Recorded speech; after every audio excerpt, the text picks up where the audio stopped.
Meio-dia e 18 minutos, o tempo é bom aqui em Balneário Camboriú, também na Grande Florianópolis, em Camboriú.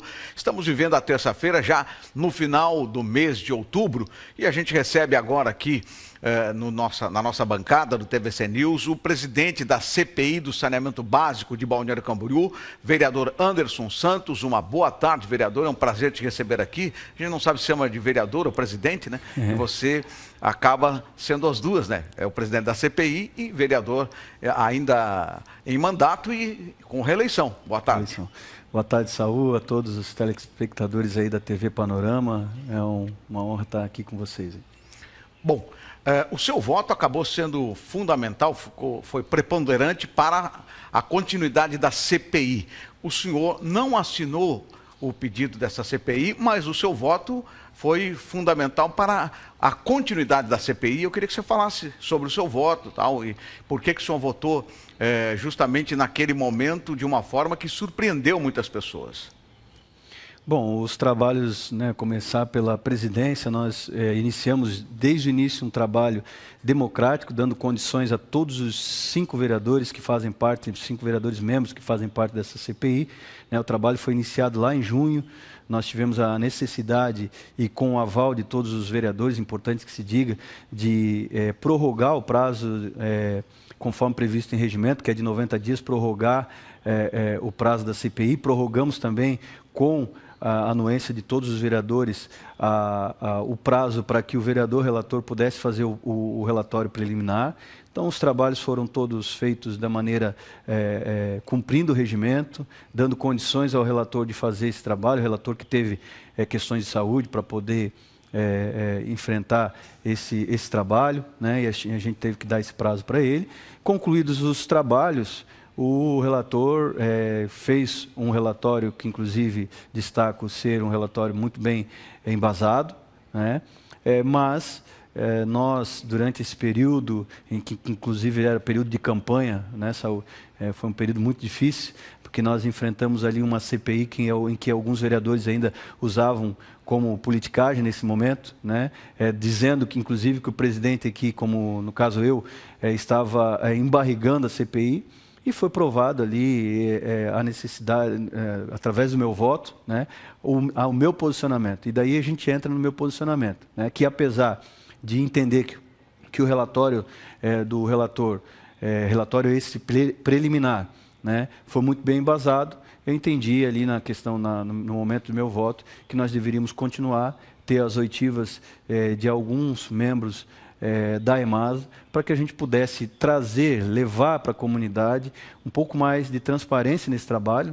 Talvez seria muito prematuro, a comunidade podia entender de outra forma. E nesse caso eu optei em votar, eu era o voto Minerva, até porque houve um empate entre os vereadores e a minha obrigação naquele momento era desempatar, e nós fizemos então uma decisão que foi ao encontro do que a comunidade de Balneário Camboriú desejava. Então, a CPI vai continuar, não quer dizer que está definido, ainda vai continuar, e daí agora, com as oitivas, nós vamos dar ao relator a possibilidade de fazer um relatório mais conclusivo. Certo. Agora, tem muita gente preocupada. Nós estamos no dia 29 de outubro e em seguidinha já novembro e dezembro. Vai dar tempo de ouvir as pessoas? Vai dar tempo para o relator fazer um relatório? Não inspira a CPI depois, quando começar a nova legislatura a partir do dia 1º? A CPI, terminando a legislatura, ela perde objeto. Eu deixei muito claro, inclusive, aos todos os vereadores com relação a isso, a minha preocupação de dar celeridade aos trabalhos para dar ao relator as condições de trabalho. Nós temos, se eu não me engano, 8 pessoas para ouvir, aprovadas dentro das diligências que foram feitas. E a ideia, o pedido que eu fiz aos senhores vereadores e a toda a equipe lá das comissões, para que a gente pudesse convocar as pessoas que estão na lista ali de interrogados para a oitiva, e para que a gente possa intensificar os trabalhos, para que a gente possa ouvir a todos e dar o tempo ideal ali para o relator poder fazer o relatório dele. Então, é um tempo muito curto realmente, visto que cada pessoa que está sendo convocada, ela tem 10 dias para poder comparecer, né? Tem algumas possibilidades de alguns entraves, como alguma dessas pessoas que tem que fazer as oitivas, que tem que dar o depoimento, pode não vir por questões de saúde, outras questões, né, que a gente vai ter que administrar cada uma delas. Mas o meu papel como presidente é dar aos membros da CPI, ao relator, condições de trabalho para que a gente possa dar celeridade nos trabalhos e poder tentar concluir ainda esse ano e dar essa resposta que a comunidade precisa. Bom, no seu voto foi decisivo para a continuidade da CPI. E o senhor fez menção do nome do ex-diretor-geral Douglas Weber, que dirigiu a EMASA no último período, no período em que aconteceram todas essas denúncias. Ele deve ser o primeiro a ser ouvido? Como é que funciona a ordem dessas oitivas? Na leitura do meu voto, eu já coloquei como convocado de testemunha o senhor Douglas Costa Weber e o diretor técnico Sérgio Juque. São as duas pessoas que eu indiquei como testemunhas para que a gente possa ouvir. O ideal é que a gente possa ouvi-los por últimos, até porque tem outras testemunhas que vão ser ouvidas e é importante, de repente, se eventualmente algum deles for mencionado, para que a gente possa questioná-los também sobre as menções, se caso houver. Então, eles devem ser os últimos a serem ouvidos dentro da nossa programação de trabalho. Tá, essas oitivas já acontecem agora, quinta-feira? A expectativa né, entendo que, na verdade, nessa próxima quinta-feira ainda não se cumpre os prazos de notificação, né? Se as testemunhas que nós estamos aguardando puderem antecipar a vinda, vai ser muito importante para que a gente possa já adiantar os trabalhos. Se não, sem ser nessa quinta, na outra, a gente já tem pessoas para estar ouvindo. Nós pedimos, inclusive, ao presidente da casa a possibilidade de flexibilidade nos horários, para a gente poder ter um pouco mais de tempo e outros horários para poder trabalhar. E a gente espera que isso que a gente consiga, né, trazer o máximo de pessoas possível para que a gente possa adiantar os trabalhos. Tá certo. Muito obrigado pela sua presença aqui nesta terça-feira e nós vamos continuar dando principalmente espaço para a divulgação de todas as ações de vocês que são membros dessa CPI e o senhor que é o presidente. Muito obrigado pela sua presença aqui. Uma boa tarde. Quero agradecer a você, Saúl, a toda a equipe da TV aqui, dizer para a comunidade que a gente reafirma o compromisso de fazer um trabalho sério, com transparência, para que as coisas sejam esclarecidas e a comunidade fique satisfeita com o resultado. E agradecer a comunidade por mais uma vez me conduzir ao Legislativo por mais 4 anos, né, e a gente vai recompensar isso com muito trabalho. Muito obrigado a todos, Deus abençoe. Parabéns pela sua reeleição. Mistério em Itajaí, corpo é encontrado em um carrinho de mão, um carrinho mas um carrinho de supermercado. Acompanhe a reportagem. Na noite desta segunda-feira, o corpo de um blumenauense de 43 anos foi encontrado dentro de um carrinho de supermercado em Itajaí. Ao chegarem ao local, no bairro Ressacada, a Guarda Municipal chegou a notar a presença de sinais vitais no homem. Porém, o óbito foi constatado pelos bombeiros que atenderam a ocorrência. O carrinho estava nas proximidades de um campo de futebol ao lado do local conhecido na cidade como Matadouro. A vítima apresentava diversas lesões pelo corpo. A ocorrência começou com a guarnição acionada até a rua João Bertoldo da Rosa, na Ressacada, para atendimento de ocorrência de homicídio doloso. Através da tatuagem encontrada no peito da vítima, foi possível identificá-lo, sendo um homem em situação de rua, de 43 anos, natural de Blumenau, com diversas passagens policiais, incluindo violência doméstica, furto, roubo, dano e tráfico de drogas.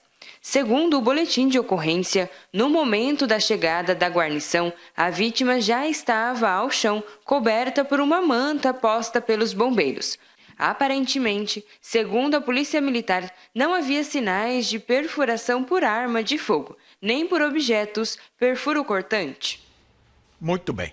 O mistério deve ser revelado nas próximas horas. Quem matou?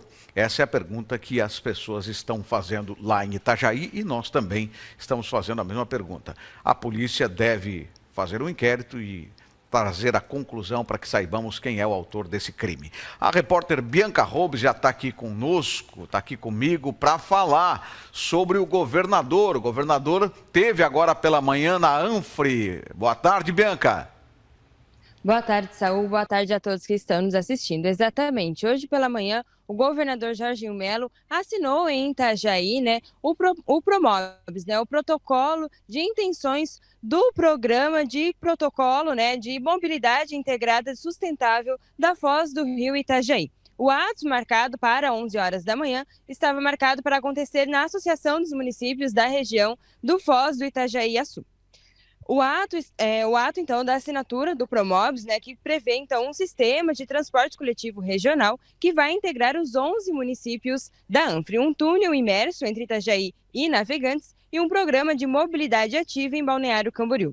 Em abril, o Banco Mundial já aprovou um empréstimo de 90 milhões de dólares, ou seja, 460 milhões de reais, para dar prosseguimento ao projeto. Com a assinatura deste protocolo, o governo do estado se dispõe a aportar recursos no projeto para cooperar com os municípios nas desapropriações e obras necessárias, conceder as outorgas e as delegações para a operação do transporte coletivo entre os municípios da região e organizar o processo do PPP ao túnel entre Itajaí e Navegantes.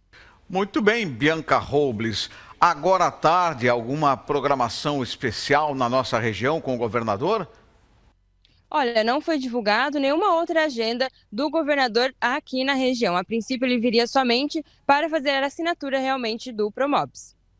Muito bem, Bianca Robles. Muito obrigado pela sua participação no TVC de hoje. O almoço de hoje, ontem foi lasanha. Hoje é o quê? Hoje vamos ter que ver, Porque ontem lasanha, então, seria, então, o que deu para sobrar do domingo para a gente comer na segunda, Então, vamos ver o que vamos ter hoje de almoço. Ficou aqui rindo, dizendo, geralmente é churrasco, Churrasco que tem aquela sobra do outro dia e tal. Lá em casa não, volta e meia sobra macarrão, maionese, aquelas comidas normais do domingo. Mas hoje, terça-feira, é o sorteio, o popular sorteio do bife. Uma boa tarde para você. Exatamente, Saul. Boa tarde para você e a todos também que estão nos assistindo. Muito bem, agora são 12h31. 164 motoristas foram flagrados dirigindo sob efeito de álcool. Isso é incrível. Esses dados são da Polícia Rodoviária Federal, a polícia que fez a operação das festas de outubro. Acompanhe agora a matéria sobre esses números que são caóticos.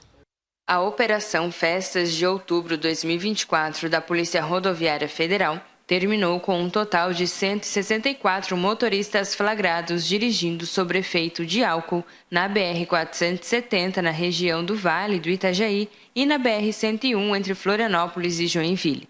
Todos receberam multa no valor de R$ 2.934,70 e vão responder a processo de suspensão da Carteira Nacional de Habilitação, a CNH.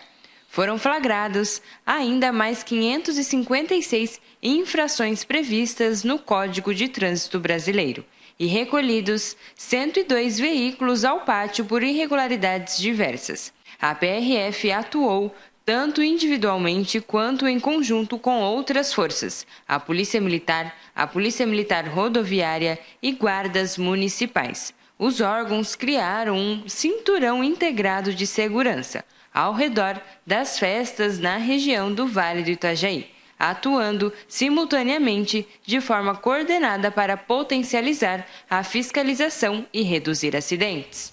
Olha, que bom que o pior não aconteceu com esses motoristas que foram pegos com índice de alcoolismo acima do limite.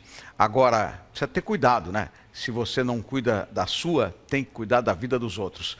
Aquela velha máxima, se beber não dirija, se dirigir não beba. Depois do intervalo, o comentário político de Joel Rosa e também a previsão do tempo aqui no TVC News.